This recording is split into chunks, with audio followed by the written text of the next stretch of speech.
Welcome to stock biodata. Stock biodata के YouTube channel पे आपका स्वागत है।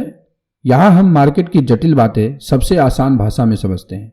यहाँ हम सीखते हैं स्मार्ट इन्वेस्टिंग, सेफ ट्रेडिंग और वेल्थ बिल्डिंग की असली स्ट्रेटजी। तो क्या आप शेयर मार्केट में निवेश करते हैं लेकिन ये नहीं समझ पाते कि कौन सा स्टॉक वाकई अच्छा है? तो आज हम जानेंगे वो 7 जरूरी फंडामेंटल टूल्स जिनकी मदद से आप किसी भी कंपनी का अंदर से हाल जान पाएंगे। वीडियो को लाइक जरूर करें और चैनल को सब्सक्राइब करें ताकि आपके निवेश की समझ और भी मजबूत हो जाए। तो चलिए शुरू करते हैं। उन 7 फंडामेंटल टूल्स को वन बाय वन हम डिस्कस करेंगे।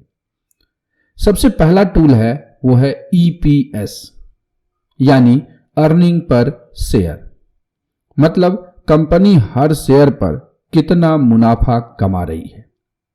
इसको निकालने का फॉर्मूला है EPS is equal to net profit divided by total number of shares.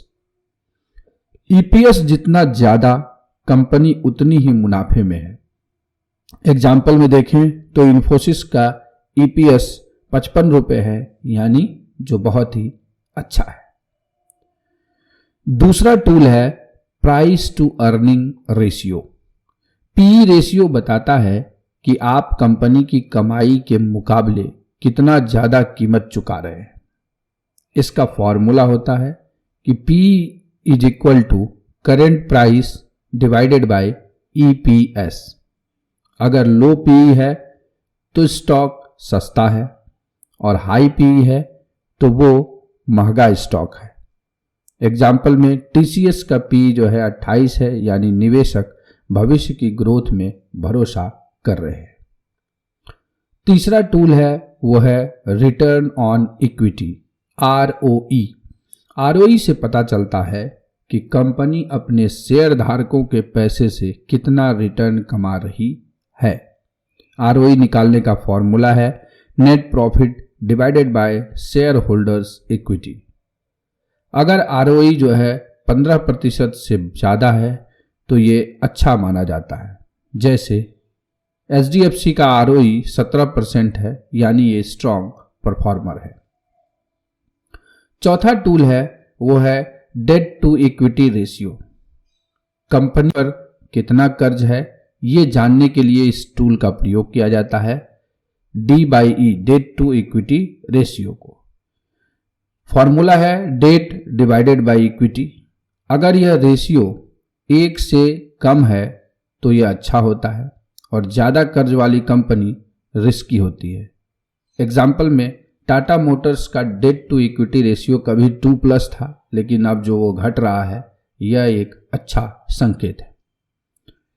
पांचवा टूल है फ्री कैश फ्लो।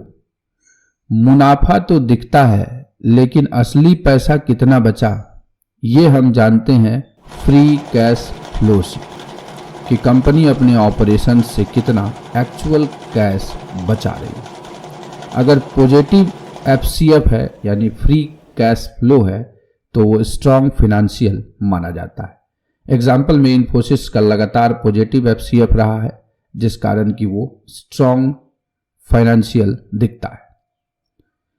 छठा टूल है वो है प्रोमोटर होल्डिंग्स। प्रोमोटर्स यानी कंपनी के मालिक खुद अपनी कंपनी में कितना भरोसा रखते हैं। अगर ज्यादा प्रोमोटर होल्डिंग है इज इक्वल टू मैनेजमेंट को भरोसा है, और लगातार गिरती होल्डिंग से मतलब है कि ये एक डाउटफुल विषय है। एग्जाम्पल में HDFC में प्रोमोटर होल्डिंग जो है बढ़िया है और यह प्रोफेशनली मैनेज्ड बैंक भी है। और सातवां टूल है वो डिविडेंड यील्ड। कंपनी आपको मुनाफे में कितना हिस्सा देती है, इसे डिविडेंड कहते हैं। डिविडेंड यील्ड पर हमने वीडियो बना रखा है, उसे आप जाकर के डिटेल में देख सकते हैं। तो high dividend yield is equal to income generation. जैसे ITC का डिविडेंड यील्ड जो है 3 से 4% रहता है, जो कि अच्छा रेगुलर इनकम बनाने वाला स्टॉक है। तो अब आपको बता दें कि ये सब डेटा आप कहां देख सकते हैं। तो किसी भी ब्रोकर प्लेटफॉर्म पे आपको ये डेटा दिख जाता है, लेकिन अगर आप फ्री में और ट्रस्टेड प्लेटफॉर्म में देखना चाहते हैं तो स्क्रीनर पर आप जाके देख सकते हैं। टिकर टेप, मनी कंट्रोल और NSE इंडिया के वेबसाइट पर इसे चेक कर सकते हैं। तो दोस्तों, अब आप ये 7 फंडामेंटल टूल्स जानते हैं जो अगली बार कोई स्टॉक खरीदने से पहले उसे सिर्फ कीमत से नहीं अंदर से भी एनालाइज कीजिएगा।